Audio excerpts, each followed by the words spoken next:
Inclusive, né, essa questão dos diretórios, da camada, UML, etc., a gente vai depois já já olhar no código lá como é que tá.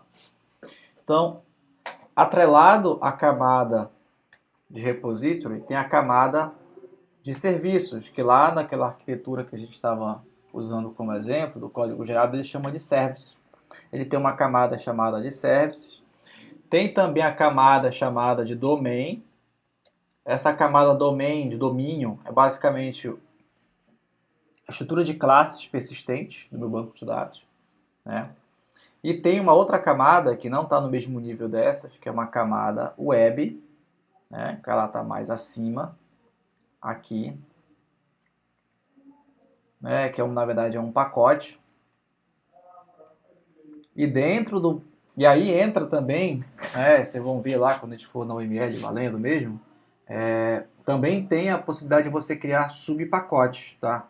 Então, por exemplo, é como se fosse o subdiretório do diretório maior, né? Isso aí, obviamente, existe qualquer sistema operacional. Você cria pasta dentro de pasta. Então, por exemplo, dentro da camada services, existe lá, né, um que eles criam lá que é chamado de DTO. Então, é um subpacote, é um subdiretório ali dentro, tá? Eu vou até colocar ele com um verdinho para ficar mais destacado lá dentro, né? E aqui dentro eu vou chamar um outro que também tem lá dentro, vocês vão ver que tem a camada mapper, um diretório. Na verdade eu estou chamando de camada, mas leia esse pacote, tá, pessoal? Formalmente. E aqui, ó, a camada domain, inclusive eles têm também um subpacote lá, que é o pacote de enumeration, né, que são os enums daquela classe. Deixa eu trocar essa cor aqui, que está muito estranho. Não, assim fica melhor, tá? Para ficar mais legível. Cinza fica mais legível o destaque do texto que tem ali. Esse verde aí não tá para ler direito. Pronto. Então, mapper, DTO, e aqui dentro eu vou chamar aqui, que é o pacote onde organiza as enumerações daquele projeto, tá?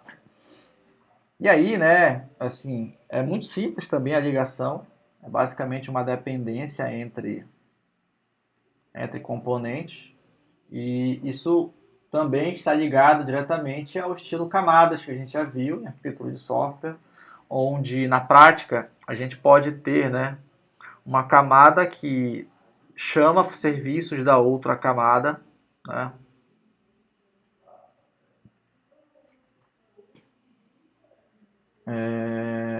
É isso, inclusive aqui, ó. Inclusive essa aqui chama o domain, mas a camada de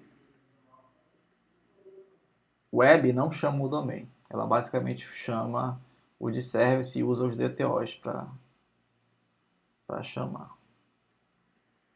Então vejam, eu tenho aqui um diagrama agora de pacotes. Então, esses pacotes, como eu já estava falando para vocês, né? Vou dar um zoom aqui, ó. Só questão de formatação, mudar fonte, blá blá blá, isso é besteira, tá? Mas está parecido com o nosso diagrama de pacote da UML. Isso que importa para a gente aqui, tá? E a gente tem aqui uma representação que está próxima daquilo que a gente já tinha visto em termos de estilo arquitetural, né?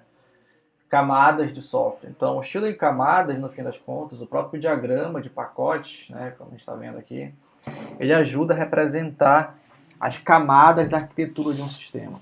Então, vejam, esse cara aqui, que é o que a gente aprendeu lá no início, esse diagrama de classe, eu vou gerar uma cópia dele aqui, ó. Eu vou duplicá-lo e agora eu vou, ó, miniaturizá-lo aqui. Então, esse cara, no fim das contas, ele está aqui dentro, ó. Opa, peraí.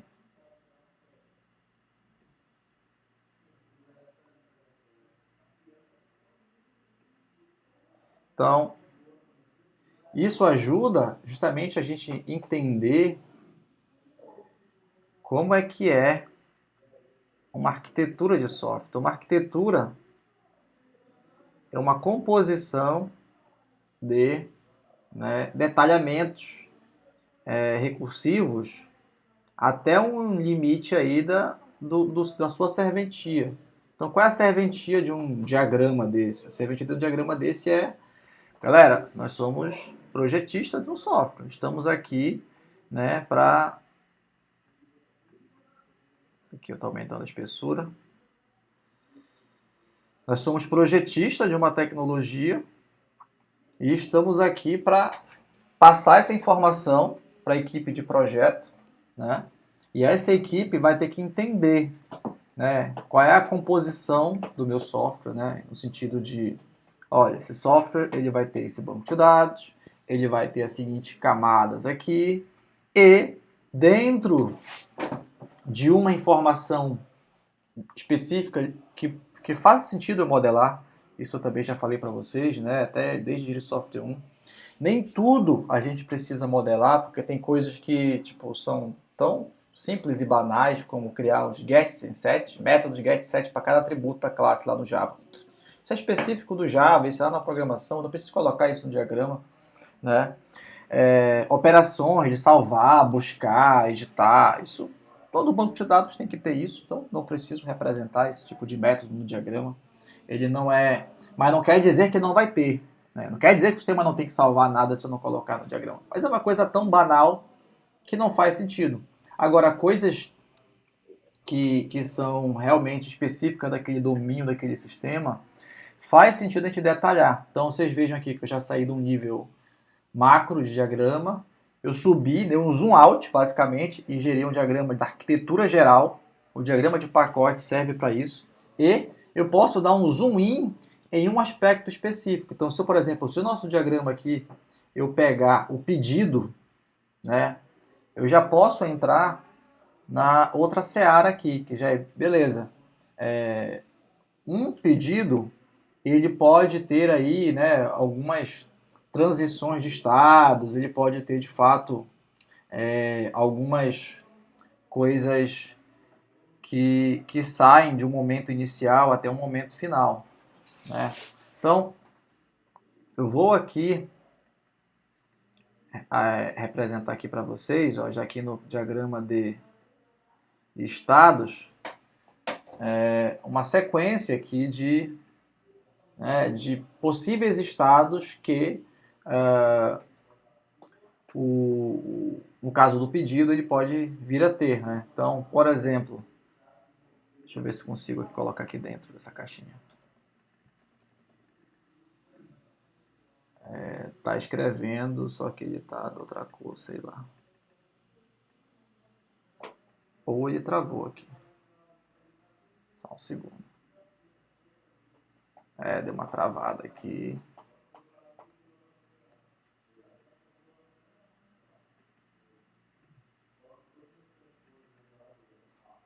Ah, porque o texto dele tá branco, quer ver? Ah, tá aí. Então, o diagrama de estados, né, ajuda a complementar, né, a nossa visão sobre o sistema, sobre a arquitetura, né? Então, por exemplo, o diagrama de estados aqui pode nos ajudar a entender que o pedido ele pode ser, né, criado, né? Pense aí no status que faz sentido o cara, né, a equipe lá, né, que está entendendo como é que vai ser feito o sistema, representar como esse pedido vai transitar dentro da loja. Então, se ele é criado, tipo, alguém precisa tomar alguma ação sobre isso? Acredito eu que não. Porque um pedido criado, né, ele está, depois que ele é feito o checkout, ele está aguardando pagamento, né, tipo, pedido, o cara selecionou o boleto ou cartão até, uma outra opção. Então, ele entra numa função aqui de esperando o pagamento. Também acho que internamente é preciso que os caras lá da loja entendam, né, como funciona, mas eles de fato não vão tomar nenhuma ação, né? Ele não vai tomar nenhuma ação sobre isso, até porque não está pago ainda, né? Depende muito da loja, a maioria não vai tomar nenhuma ação sobre isso. Agora,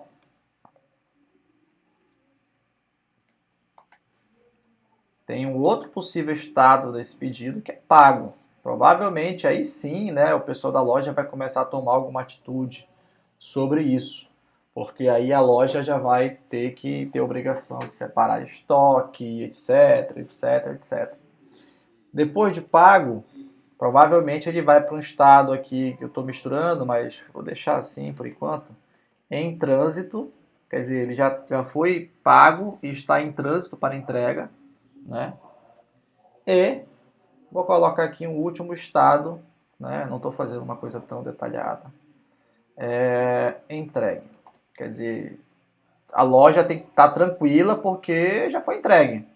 Tipo, já está na mão do cliente, alguém confirmou de alguma forma isso lá, isso já foi despachado, tá? Diga.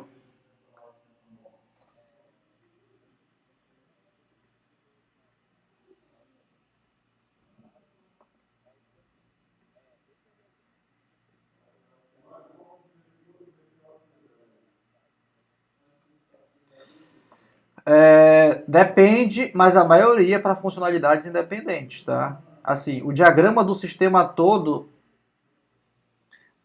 depende. Tá ouvindo agora aí? Depende, mas a maioria acredito que seja para funcionalidades independentes, ou seja, como a gente vê do sistema, assim como a gente viu em Engenharia de Software 1 e como a gente ensina a maioria das vezes, a gente seleciona uma parte do sistema que tem essa transição que é relevante, ou seja, no caso aqui, transição de pedidos, né? E essa transição relevante, ela tipo, é chave para os requisitos do sistema. Então, aquela parte específica, por isso que eu vou fazer agora a próxima, eu vou copiar aqui essa seta aqui, ó. Eu vou ligar agora aquela parte específica do pedido com o diagrama, justamente para representar isso aí que está falando. Então, eu estou pegando um pedaço específico do meu sistema, né, e representando. Não quer dizer que não possa existir um diagrama de estados do sistema todo, mas assim, a gente está representando um estado do sistema, seria tipo, o sistema está em uso, está parado. Por exemplo, se for na verdade, é mais para um componente. Tipo, pensa num sistema de hardware que tem lá o rádio relógio, né? Aquele exemplo que a gente dá sempre nas aulas. Então, o rádio relógio ele acaba sendo, né, um componente sistema, né, que acaba representando o próprio, né, a interface que o usuário vê é o relógio. Então, acaba que o relógio está parado, tocando, né, mas aquela é uma situação, assim, de um exemplo pequeno. Acaba que o diagrama representa, assim, a ideia geral do sistema. Mas nem sempre, cara. A maioria das vezes você tem ali no mesmo banco de dados 2, 3, 4, 5 possíveis diagramas de transição de estados, né, cada um representando um aspecto. Por exemplo, esse caso aqui, eu misturei. Eu misturei o pedido com o pagamento com entrega. Na verdade, poderiam ser dois estados diferentes, poderiam ser dois diagramas. Um diagrama que representa só a parte de pagamento e outro diagrama que representa só a parte de entrega, por exemplo. Não sei se você já viram algumas lojas online, tem separado isso. Pagamento está pago e depois tem a parte de entrega, que é outra transição, do início ao fim, né? Que são dois diagramas.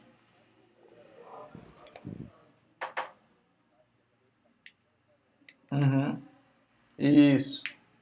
Então eles já tinham o diagrama de transição de estado da parte de pagamento, agora incluíram outras transições de estados para outros processos que eles resolveram, né, explicitar para o usuário. Provavelmente isso acontecia internamente, mas não tinha nenhuma visualização do próprio usuário desses estados. Mas, cara, a arquitetura é isso, justamente. Esse teu exemplo é bom porque te vê que o próprio iFood, né, evoluiu nesse sentido, o seu modelo. Pode ser que ele realmente não tivesse nada de entregador, só tinha. Foi entregue para o entregador. Pronto. Aí, daí ele se vira. Tipo, em um certo momento os requisitos foram mudando por conta da própria concorrência com o Uber Eats, né, que tinha já essa parte da entrega mais desenvolvida por conta dele vir do Uber, né? Então lá no Uber ele tem esse controle mais próximo da parte de entregas, do motorista e tal. Ele foi sendo cobrado. Pô, não tem essa funcionalidade, né? Que mercado mesmo cobrando isso. E criaram, já está em produção. E quem mais sabe o que vai aparecer aí nele, né? Tipo, pode falar. Não, já está em produção no iFood esses novos estados, né? Do acompanhamento do pedido, da entrega, etc. Isso, então, tipo, eu digo produção no ambiente de produção, já está todo mundo usando. É nesse sentido, tá? De não estar mais em homologação interna, tipo, isso deve ter sido testado antes por eles, foi homologado internamente, depois liberaram para todo mundo. Aí isso virou produção. O que mais está em beta dentro dos processos deles, que a gente nem sabe, que daqui a pouco vai para produção também, todo mundo vai acessar, né? Então, isso é a evolução da própria arquitetura do sistema, né? Veja que a arquitetura não é só diagrama, a arquitetura é basicamente tudo que envolve requisitos funcionais e não funcionais que permitam que a gente entenda, né, o funcionamento do sistema, do software, e ao mesmo tempo não é o código funcionando propriamente dito, porque depois que vira código e está em produção, aí beleza, quer dizer que a arquitetura se concretizou, né? A arquitetura virou um produto. A arquitetura é tudo que faz a gente pensar, refletir sobre o sistema, sobre qual a melhor forma, sobre diagrama, sobre, por exemplo, sobre quantidade de usuários que o sistema vai aguentar. Tudo isso é arquitetura, até o momento que depois vai lá e implementa. Beleza, aí já vira produção, já não é mais arquitetura. Beleza?